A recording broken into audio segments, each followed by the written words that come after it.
They told you he was a hero. They told you he stole fire because he loved the warmth of your hearth. They lied.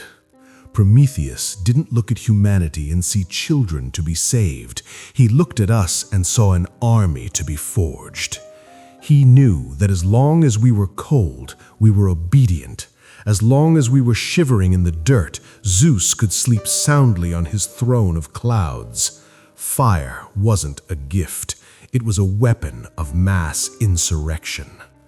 Before the chains, before the eagle, and before the mountain, there was a dinner party, a feast at Mecone, where a Titan decided to play a game of chess with a god. And in that game, humanity was the pawn that would eventually checkmate the king of Olympus. Welcome to the beginning of the Great Deception. Prometheus was a survivor. During the Titanomachy, the war that ripped the world apart, he watched his own blood, the Titans, fall into the abyss. He stood beside Zeus, not out of loyalty, but out of calculation. He was the forethinker. He saw the winning side, and he took it. But standing on the peak of Olympus, looking at the golden halls and the laughter of the gods, Prometheus realized he had replaced a chaotic old world with a cold, sterile new one. Zeus wanted order. He wanted a world where the mortals below were little more than cattle. Prometheus hated order. He missed the fire of the old world. He began to spend his days in the mud of the earth, shaping clay. Some say he actually breathed life into the first man. If that's true, then we were born from the hands of a traitor. He gave us eyes to see, ears to hear, but he kept us in the dark. Why? Because a secret is only powerful if you know when to reveal it. He waited. He watched Zeus grow arrogant. He watched the humans grow desperate.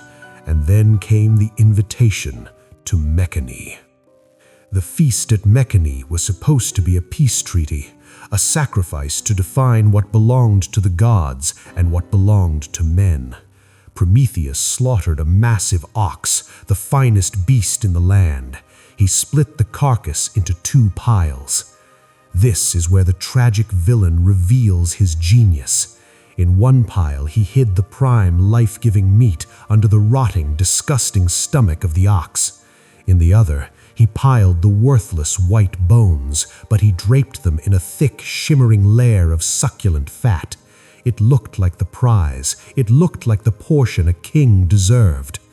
Zeus descended from the clouds, his eyes glowing with the hunger of a tyrant. He looked at the 2 piles. He looked at Prometheus, who kept his face a mask of stone. Zeus reached out. He grabbed the pile of fat. He thought he was taking the best part of the earth for himself. But as he peeled back the fat and found only dry white bone, the temperature on Olympus dropped 40 degrees. Prometheus didn't flinch. He had just legally tricked the king of the gods into letting humans keep the meat, the strength, for themselves. He had won the first round, but Zeus doesn't lose. He just changes the rules of the game. Zeus looked at the humans shivering below, clutching their raw meat. He couldn't take back the ox. The deal was struck, so he took the sky. He reached into the horizon and pulled the fire from the world. He plunged humanity into a permanent freezing night. Let them have their meat. Let them eat it raw in the dark like the beasts they are. Zeus whispered. For 1,000 years, humanity died in the cold. We were a failed experiment, a joke told by a god. Prometheus watched from the shadows of the mountain. He saw the children freezing. He saw the civilizations he had dreamed of crumbling into ash. He realized tricking Zeus wasn't enough. To save his creation, he would have to commit the ultimate sin. He would have to break into the forge of the heavens. He stood at the base of the divine mountain, a hollow fennel stalk in his hand. He knew that if he crossed that line, there was no going back. He knew that Zeus was waiting for him to slip. But what Prometheus didn't know was that the fire wasn't just heat. It was a trap. Zeus wanted him to steal it, because the moment the fire touched the earth, the gods had a reason to unleash something far worse than the cold. They had a reason to create Pandora. Prometheus didn't just break into Olympus. He broke into the forge of Hephaestus because he knew that Greek mythology was a system built on a monopoly of power. He knew that the king of the gods, Zeus, wasn't just hoarding heat, he was hoarding the very spark of human consciousness. Without fire, we were cattle. With it, we were a threat to the throne of clouds. He stood at the threshold of the divine mountain, a hollow fennel stalk in his hand, a weapon so simple it was an insult to the gods. He knew the labyrinth of the heavens was guarded by power and force, but the forethinker had already seen the end. He knew that every step he took toward the primordial fire was a step toward the Caucasus mountains, where the eagle and the chains were already waiting. If you're ready to see how the tragic villains of history actually lived, hit that subscribe button right now. We are documenting the fall of the Olympians and the true origin of humanity. Don't let the fire go out. The ascent up Mount Olympus was not a battle. It was a silent infiltration. The gods were celebrating. They were intoxicated by their own immortality, laughing at the shivering creatures in the mud below. They believed that by taking the fire, they had won. They didn't realize that for a Titan, a win isn't just a single moment. It's a long game that plays out over eons. Prometheus moved past the golden gates, his shadow stretching long against the marble. He didn't use magic, he used the one thing the Olympians lacked: foresight. He knew the patrol patterns of the Hephaestian guards. He knew the exact moment the sun chariot would dip below the horizon, leaving a window of vulnerability in the divine forge. As he entered the chamber of Hephaestus, the air became thick with the scent of molten gold and ozone. The primordial flame sat at the center of the room. Not a campfire, but a roaring, sentient force of creation. It was the energy that forged the thunderbolts of Zeus. It was the energy that could burn the world to ash or build a civilization that would one day challenge the stars. Prometheus didn't hesitate. He thrust the fennel stalk into the heart of the flame. The wood didn't burn. It cradled the fire. It hid the light within its hollow core, turning the most powerful weapon in the universe into a traveler's stick. He walked out of the forge as a god and descended to the earth as a traitor. When he reached the first human settlement, the world was a graveyard of ice. He saw a child huddled in the corner of a cave, their breath a white mist in the dark. Prometheus knelt. He tapped the fennel stalk against a pile of dry leaves, and for the first time in 1,000 years, the world turned orange. The heat was a shock. It was a physical blow to the order of Zeus. As the humans gathered around the flame, their eyes changed. They weren't looking at the ground anymore. They were looking at each other. They were talking. They were planning. The fire didn't just cook their meat, it cooked their ambition. Prometheus stood back in the shadows watching his creation ignite. He knew that across the world other fires were starting. The secret of fire was out. It couldn't be taken back. But as the warmth filled the cave, he felt the first cold drop of rain hit his shoulder. He looked up. The sky wasn't dark because of night. It was dark because of fury. Zeus had noticed. In Part 2, we go inside the forge. We witness the heist that burned the world, and we see the first link of the chain being forged in the heart of a volcano. Don't look away. The eagle is already waking up.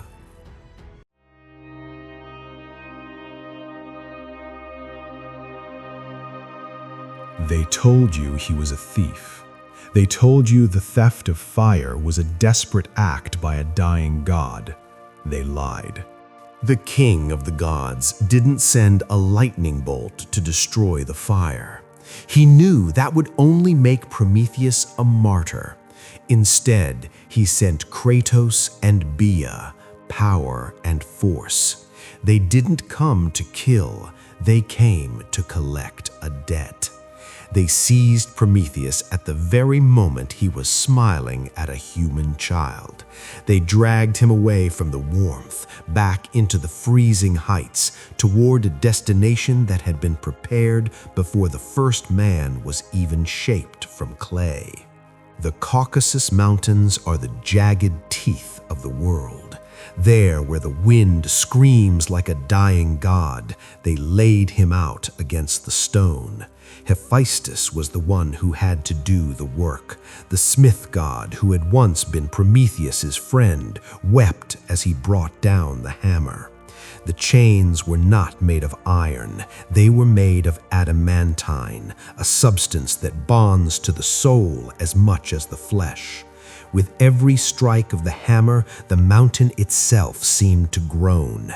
They drove a spike through his chest, pinning him to the rock. They shackled his wrists and his ankles until he was a living part of the cliffside.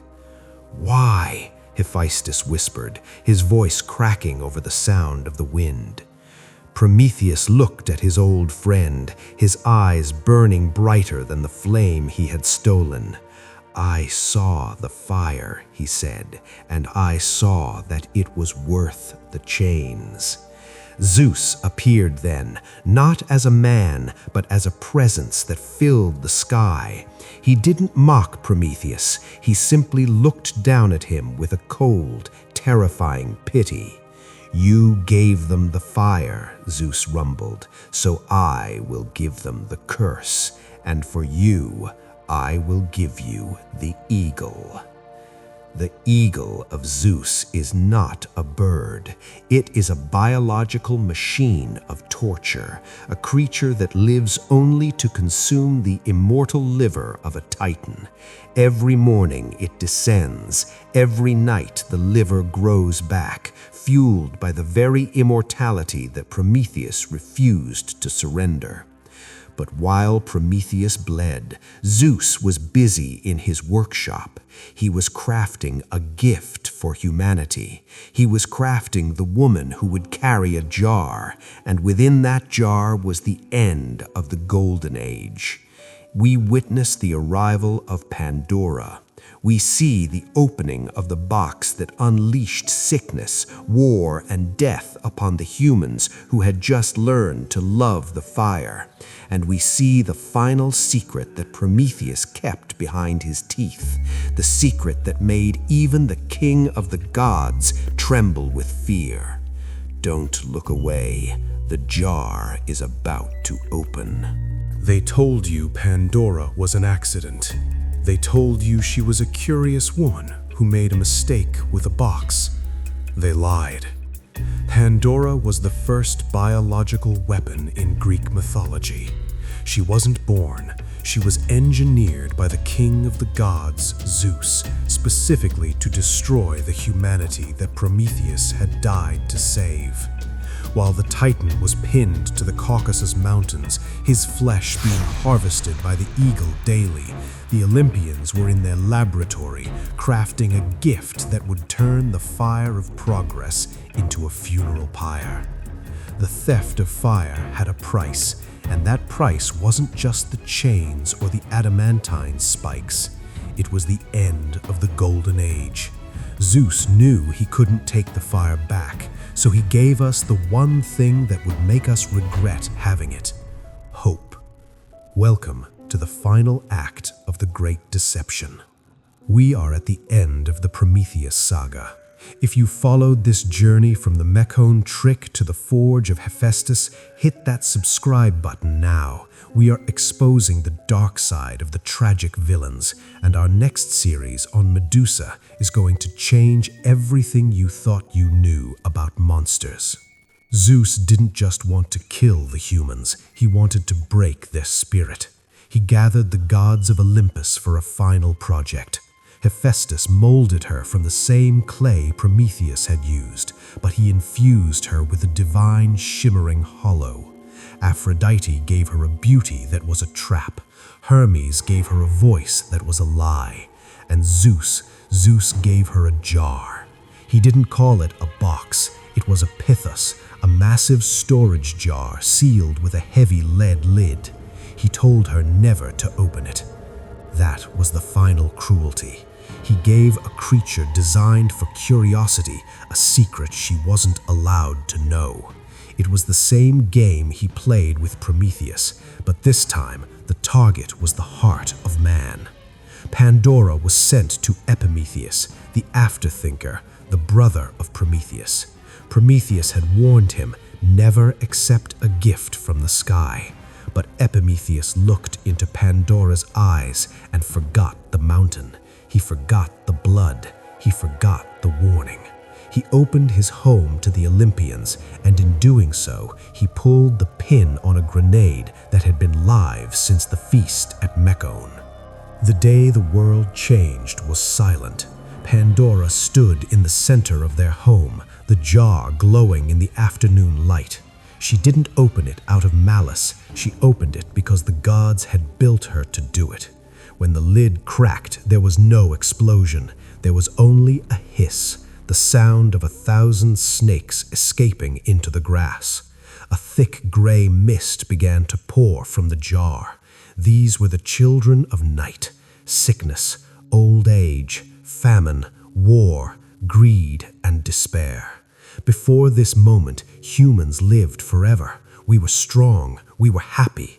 But as the mist touched the skin of the first man, his joints began to ache, his hair turned white. He felt a hunger that couldn't be satisfied by meat. He felt a hatred for his neighbor. The fire that Prometheus had stolen was now being used to forge swords and shields. The gift of the Titan was being weaponized against his own creation. Pandora tried to slam the lid shut, but it was too late. The world was already infected. Only one thing remained at the very bottom of the jar: hope. Many call it a comfort, but in the cynical chronicler's view, hope was the cruelest curse of all. It was the thing that kept humans working, suffering, and dying, always believing that tomorrow would be better as the gods laughed from above. While the world was dying, Prometheus remained on his cliff. The eagle was his only companion, but Zeus wasn't satisfied. He descended to the mountain, the smell of ozone and sulfur following him. He leaned in close to the Titan's ear. He whispered, "Look at them. Look at your pets. They are dying. They are killing each other with your fire. Was it worth it?" Prometheus turned his head, his eyes hollow but defiant.